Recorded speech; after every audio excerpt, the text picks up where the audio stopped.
أحدث ابتكارات الهيئة الاتحادية للهوية والجنسية والجمارك وأمن المنافذ في دولة الإمارات الحبيبة. ركزوا معايا في اللي جاي ده وخصوصا الناس المخالفين. الهيئة الاتحادية في دولة الإمارات أبدعت وابتكرت سيارة التفتيش الذكي. السيارة دي هيبقى وظيفتها إن هي بترصد المخالفين سواء من الزيارات أو المقيمين.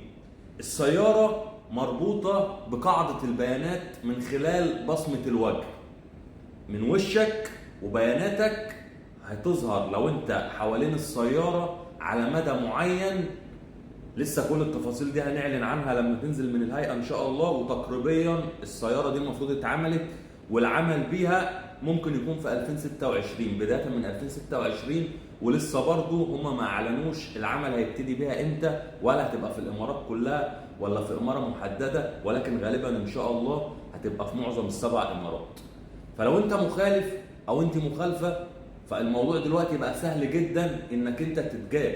يعني انت لو ماشي في الشارع وطبعا السياره دي هتبقى على مدى بعيد، فخلي بالكم كويس جدا وربنا ييسر امركم.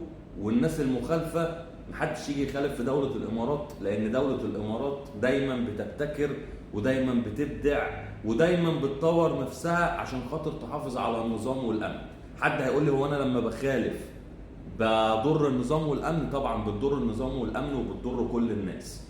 في ناس بتبقى مخالفة غصب عنها، مش عايزة أطول كتير. ربنا ييسر أمركم، بس حاولوا بقدر الإمكان عشان والله العظيم اللي بيخسر الدولة دي وبينزل مترحل ناس كتير جدا بتقول احنا بقالنا 5 سنين عايزين نرجع واخدين بصمة عين. ناس كتير جدا، وفي ناس مش فارق معاك، مش فارق معاك ما تضرش غيرك. ربنا ييسر امر الجميع ويصلح حالنا وحالكم. لسه الله اعلم العمل هيبتدي بيها امتى. لما ينزل من الهيئة الاتحادية ان شاء الله هنطلع نقول لكم. دايما دولة الامارات من نجاح لنجاح ومن ابداع لابداع ومن تفوق لتفوق. ربنا يحفظ الامارات ويحفظ كل مغترب ويرجعنا كلنا لاهلنا بالسلامة. السلام عليكم.